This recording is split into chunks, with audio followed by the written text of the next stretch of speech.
Obviously, you have a lens into China as well as to Latin America and the U.S., pretty much all over the world. Are there food safety issues that you see? And if yes, where are they? What are they? So COVID could really have a severe implication on the food systems in different parts of the world. But I do believe that the world still has all the tools in its hand to prevent severe impacts. And that's what I believe in, and that's also what certainly Syngenta is working towards. I see two major mechanisms at the moment at work, and one is in the parts of Africa going into South Asia, tropical countries, who always had to deal with more low-tech agriculture, climate change.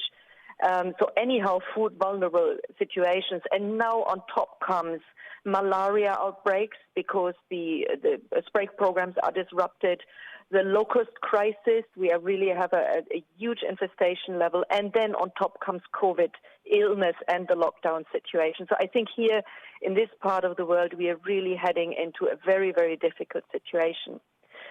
And in the more developed part of the world, the more wealthy part of the world, certainly we have a huge economic crisis coming from the lockdown situation.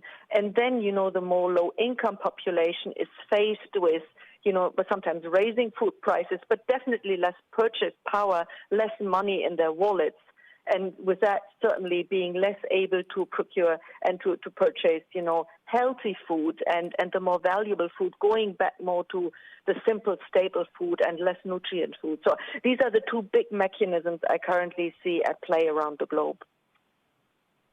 So how do you think this resolves itself? I mean, on the one hand, are we looking at worries about food inflation in certain parts of the world, whereas other areas we're seeing food deflation? I mean, here in the U.S., you're just seeing milk being poured out. There are reports that just cows are just going to have to be slaughtered.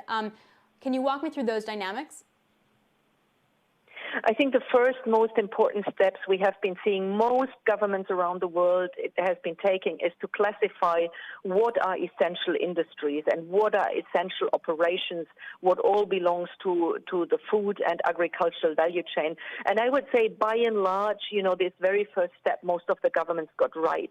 And this enabled, for example, companies like Syngenta to continue to operate. We needed to prove, though, that we absolutely keep our people safe in operations, in productions, and when we have consultations with farmers. And as much as we can do that, keep our people safe, prevent people from falling ill, governments have enabled us to continue to operate. I think that's a very important step for companies and for governments. But certainly the supply chain is extremely complex. The food supply chain is very complex, and not all the details which we have to get right are really in place at the moment because of the complexity. And then we had disruptions of exports and imports, sometimes just by the fact that the ports were not fully operational, that logistics didn't move to the extent as it should have been, but sometimes also with export restrictions. We have countries, for example, who export into the Middle East, who have put in export restriction, and that certainly for food vulnerable countries is a challenge. From where you sit, do you see companies thinking about rejiggering their supply chain so they can be closer to the products that they need? Well, that's definitely the wrong moment to think about these things from my perspective. At the moment, what we need to ensure is that supply chains we had continue to operate to prevent an immediate crisis.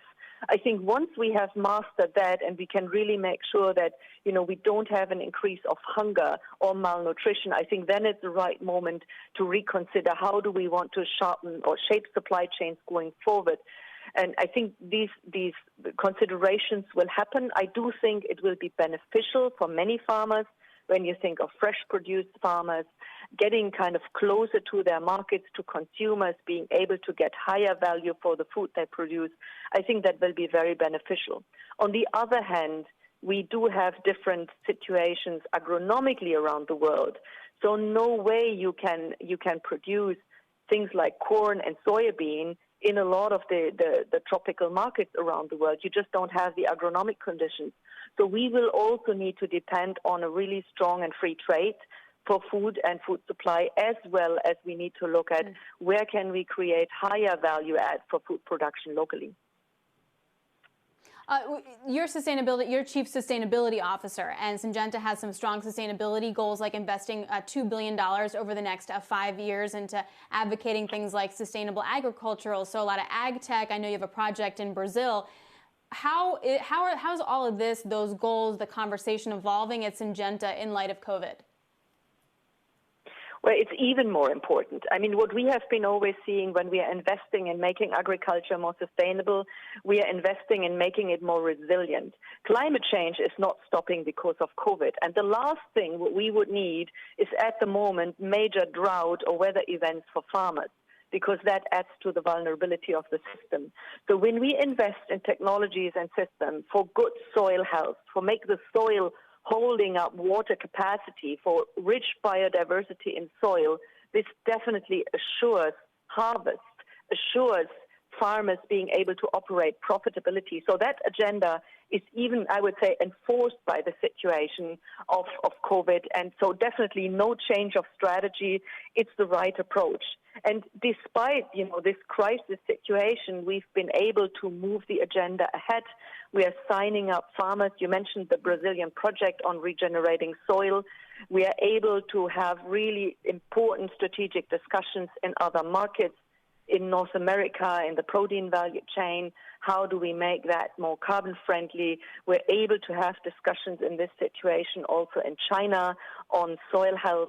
So we are moving the agenda ahead, and we are not moving an inch on our commitment to invest $2 billion in making agriculture more sustainable and more resilient.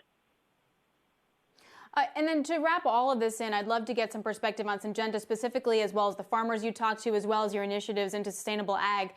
What are the workers saying? Are they afraid to come back to work? Do they feel okay coming to work? What are you hearing? We're having at the moment a lot of dialogues online with farmers. And that has been working tremendously well. I think it's remarkable how fast, technology can change our ways of working. So we're very pleased with that.